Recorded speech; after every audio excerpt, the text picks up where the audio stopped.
My name is Chizzy and welcome back to my channel. And with that being said, let's address the elephant in the room. Yep, it's been a while since I last uploaded a YouTube video, and you know what, to be honest, I was busy. Life was lifing and I just did not have the time to create content, so yeah, I took a break. But with that being said, during my time off, I would say that, well, yeah, like apart from living, I've been having a really interesting experience in regards to my hair.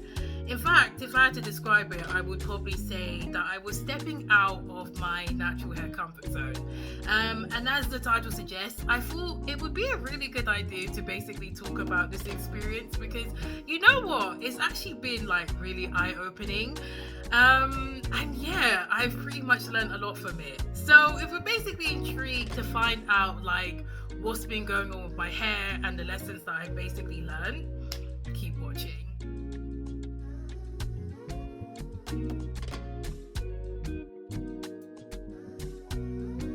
Okay, so essentially what I mean by this is I have been trying non-natural hair care products, or aka non-black owned hair care products.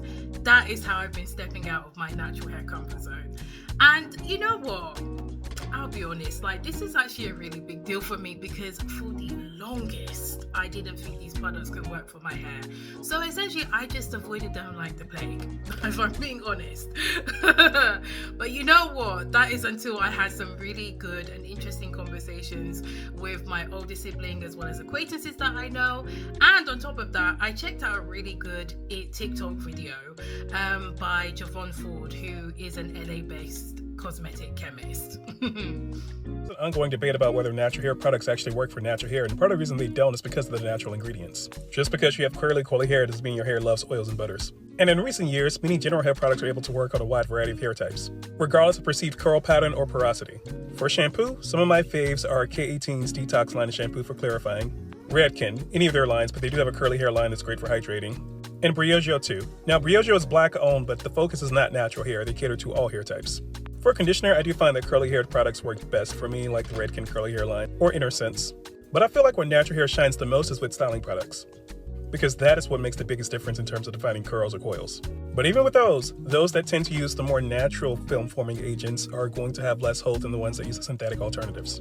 Like the Dew Mousse is still my favorite mousse in terms of hold, but it uses nothing but polyquaterniums to give it hold. While if you prefer a more flexible hold, you can get something like Mayel's Honey and Ginger line. Or if you want something that'll give you hold really quickly, Treseme's Mousse. It's alcohol-based, it will dry your hair out, but if it's well moisturized, you will not feel it. But that's my go-to for flattening mini twisted braids after washing them. Moral of the story, please do not be afraid to venture outside of the natural hair care section, because your holy grail product might be tucked away between Pantene and Head & Shoulders.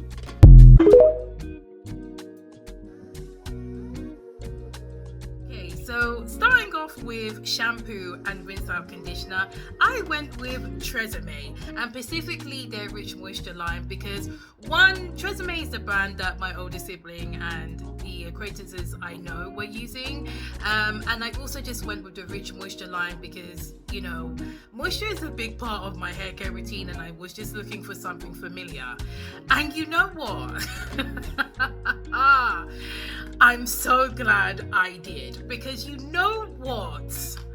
Whew, these products work exactly the same as the black-owned shampoos, moisturizing shampoos to be specific, and you know, rinse out conditioners I own and have used literally, and these are literally a fraction of the price.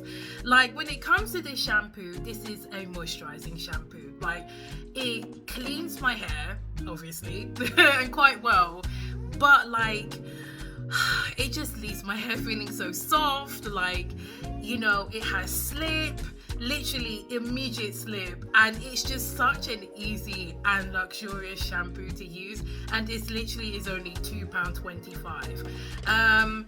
And honestly, the same can be said for their rinse out conditioner. Yeah, like it's not really much of a difference really from the black owned rinse out conditioners. Like I just said before, like this rinse out conditioner glides through my coils, literally provides slip, leaves my hair feeling soft and fluffy once you rinse it out. Like I am amazed with both of them.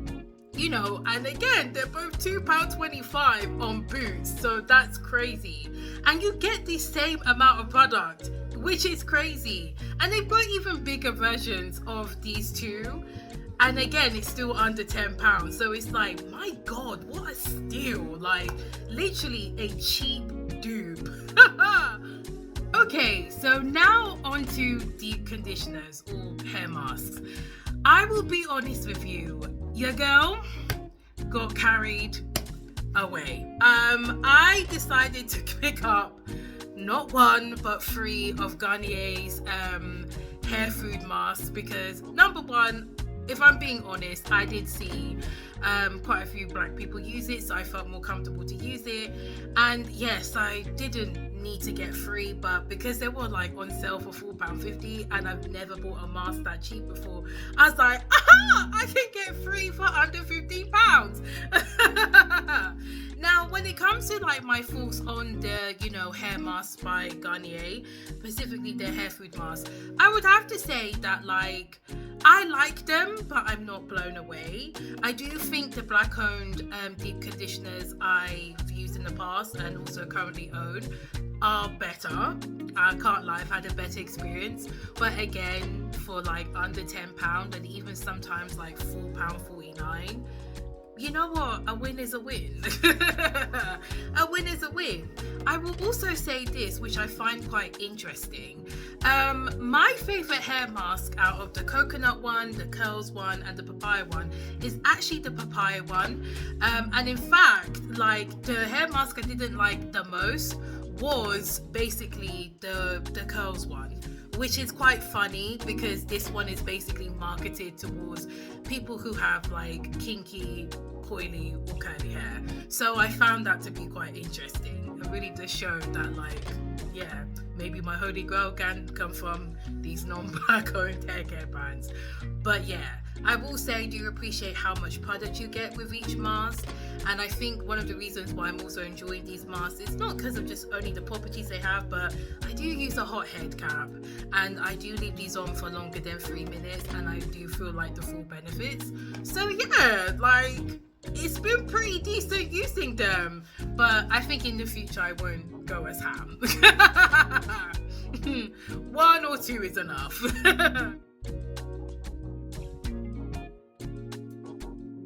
Okay, so in regards to my final thoughts, I'm happy that I actually stepped out of my natural hair comfort zone because you know what, like I now have cheaper products I can use and I have more options, which is really, really good, especially now because we're in a cost of living crisis.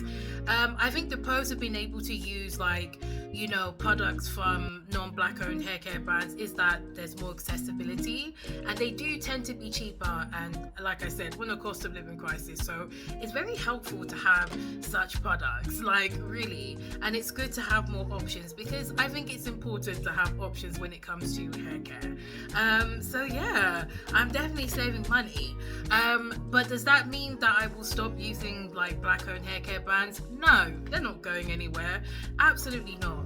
These black owned hair care brands are responsible for my hair flourishing and being in a really good state, and they helped me throughout the 10 years, nah, it's even more, I'm thinking like 12 years of me being natural.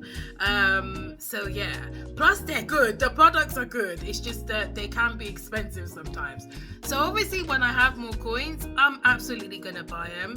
And I think also when it comes to like other categories of hair care such as like styling and leave-in products, I'll stick to black owned hair care brands because yeah, I'm good with them. They're doing me well. Like I said, if it ain't broke, don't fix it. But yeah, like I think this has been a very interesting experience. It's taught me a lot, and I think it's made me rethink like how I view hair as well. Like, you know, because at the end of the day, even though there are differences between different curl patterns, at the same time, a shampoo is a shampoo and a conditioner is a conditioner, you know? So, yeah. Okay everyone, so you've come to the end of either your first video or yet another video. And you know what, I hope this video was entertaining, but you know what, even a bit thought-provoking if I'm being honest, because yeah, like, especially if you look similar to me, I could imagine maybe you've had a similar experience of thinking such products don't work for us. But I don't know, I implore people to basically just explore. Like, you know, I wouldn't say kick the black-owned hair care products to the curb, no, because they're actually pretty good. But you know what, like, yeah, let's explore, because at the end of the day, especially when it comes to like Tresemme, if you don't even end up liking these products, you've only wasted £4, like, you know what I mean? It's not gonna hurt as much as if you don't like a hair care product, because it probably like cost you under £10 anyway. But yeah. But anyway, I'm just saying, like, hey, you know, explore, because you never know what you could find, and you could also be saving yourself a lot of money. So yeah, because I want to wrap this video up, do not forget to like, comment and subscribe, because why not? And don't forget to turn the notification bell on so you don't miss a video from me. So thank you for watching this video, and catch me in another one. So bye.